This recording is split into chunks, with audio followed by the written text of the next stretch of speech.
your Steam Deck is stuck in an installation loop, you can follow these steps to attempt a quick fix.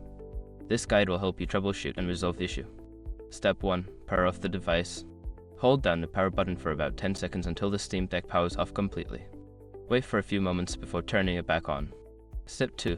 Boot into recovery mode. While the device is off, press and hold the volume down button and then press the power button. Keep holding the volume down button until the recovery menu appears. Step 3. Select Reinstall SteamOS. In the recovery menu, use the D-pad to navigate to the option that says Reinstall SteamOS and select it.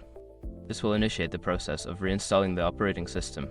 Step 4. Confirm the reinstallation. Follow the on-screen prompts to confirm that you want to reinstall SteamOS. This process may take some time, so be patient and do not turn off the device during the installation. Step 5. Restart the Steam Deck. Once the reinstallation is complete, the system will prompt you to restart. Select the option to restart, and your Steam Deck should boot normally without the installation loop. If these steps do not resolve the issue, you may need to seek further assistance from Steam support or consider factory reset.